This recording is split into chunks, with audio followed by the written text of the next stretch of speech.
The Shark-Headed Bear Thing by Barry Hutchinson and illustrated by Chris Mould. Chapter 1. Benjamin Blank was having a brilliant dream about kicking a giant up the bum when the world began to tremble. His eyes peeled open and he sat up on his horsehair mattress. The floorboards beneath him were rumbling and shaking. "Earthquake," he whispered. Then he yelled, "Yes!" and punched the air. He'd never been in an earthquake before. The rumbling stopped as suddenly as it had started, and he realized it probably wasn't an earthquake after all. There was a silence for a moment, followed by a loud boing! Something shot into his bedroom through the wooden floor, then punched a hole in the thatched roof, on its way back out again. "Sorry," called a voice from below. "My fault. Breakfast's ready." Ben clambered free of his knot of blankets, stretched, then slid down the spiral metal staircase that led into the room below. A huge contraption filled one half of the circular room. Cogs clanked on the front of it. Steam hissed from little chimneys and water bubbled along narrow pipes. Somewhere, hidden in the inner workings, a chicken clucked impatiently. Ben hung back and eyed the machine warily. "I built it while you were asleep.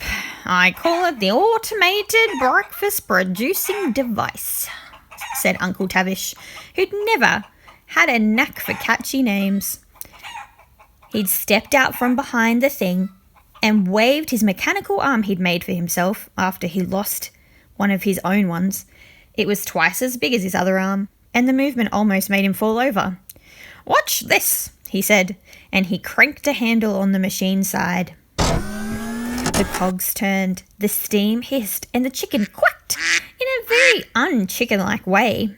A small brown oval fired out from somewhere inside the machine and rocketed straight for Benjamin's head. Quick as a flash, he snatched it from the air just before it exploded against his face. "An egg," Ben said. Then he felt his fingers start to burn. He tossed the egg and began to juggle with it. "Ouch! Ouch! Hot! Hot!"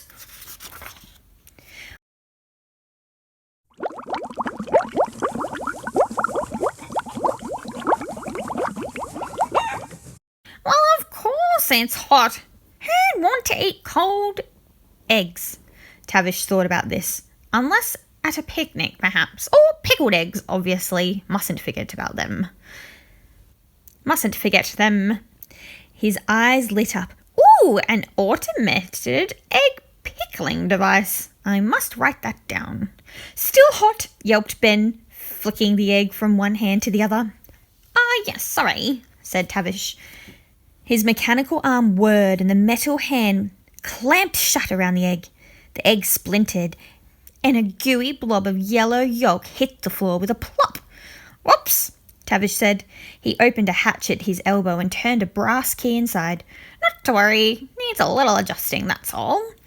Ben pointed up to the hole in the ceiling. "Was that an egg too?" Oh no, I thought you might fancy some toast. Haven't quite perfected the pop-up mechanism." Ben stared at the ceiling and up through the hole in the roof beyond. He thought his uncle had perfected the pop-up mechanism a little too well. "Milk?" offered Tavish, pulling down a lever. From inside the machine there came a moo of surprise. "Uh-oh," said Ben. "I'm fine." "Oh, right. Suit yourself," said Tavish, releasing the handle. Even over the bubbling of the water, Ben heard the cow sigh with relief. Tavish turned and continued tinkering with the machine. Ben sat at the little wooden table over near the furnace and watched his uncle at work. Tavish was a blacksmith for the village of Lump, and when he wasn't shoeing horses or making swords, he was building things. Some of the things worked. Most of them didn't. Tavish didn't seem to mind either way.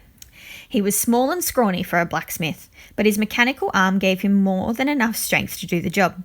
It made him so strong, in fact, that the first time he tried to shoe a horse while wearing it, he accidentally hurled the animal 30 meters into the air. Luckily, he had been able to catch it again, or most of it at least. I thought I might head out to Kinsid's cave today, Ben said. Huh? Yeah, there's been an ogre spotted. Has there? Has there indeed, mumbled Tavish. He pulled a pipe from the machine and peered into it. A gurgle of dirty water splashed him in the face and he quickly put the pipe down. Just a little one, said Ben, but it's a start. Everyone has to start somewhere, nodded Tavish. He slid open a panel in the contraption and a dozen feathers flew out and stuck in his straggly beard. So can I go? Said Ben. Tavish turned to him and blinked. Go where? To Kinsid's cave, to fight the ogre.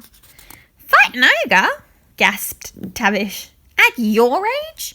That sounds very dangerous.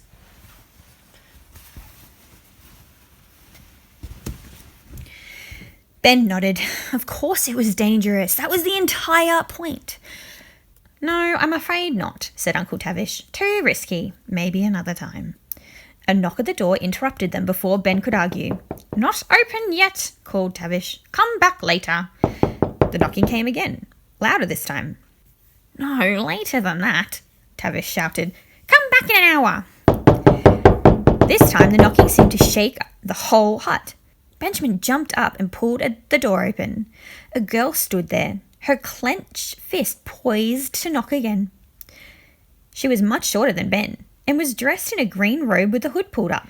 We're not... I'm looking for the warrior, the girl told him. She stood on tiptoes and tried to peep over Ben's shoulder. The warrior? Yes, is he here? Ben straightened his back and puffed out his chest. I am the warrior. The girl tutted and shoved him aside. Yes, very funny. She marched past Ben and stopped in the middle of the room. Tavish couldn't work out whether to smile or frown. So he did both at the same time. Hello, he said. Can I help you? The girl dropped to one knee and bowed her head. Mighty warrior, Tavish the blacksmith, I have come seeking your help. Tavish shuffled nervously. Mighty warrior, I think you may have me mixed up with someone else. Me, probably, said Ben, but the girl ignored him. Are you not Tavish the warrior blacksmith, former soldier in the king's army? Was your arm not lost in service to these lands? Tavish scratched his nose. Yes, I was in the king's army, certainly. I wasn't exactly a soldier as such, though. I was in a more specialised division. Catering, said Ben. He was a chef. A chef? The girl spluttered. She pointed at Tavish's mechanical arm.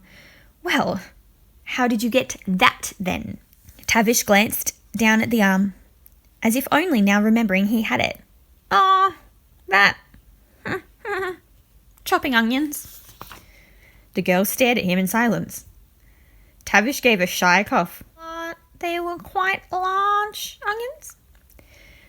For a long moment no one spoke. Then the girl drew herself up to her full height, which wasn't much. Well, that's just great, isn't it?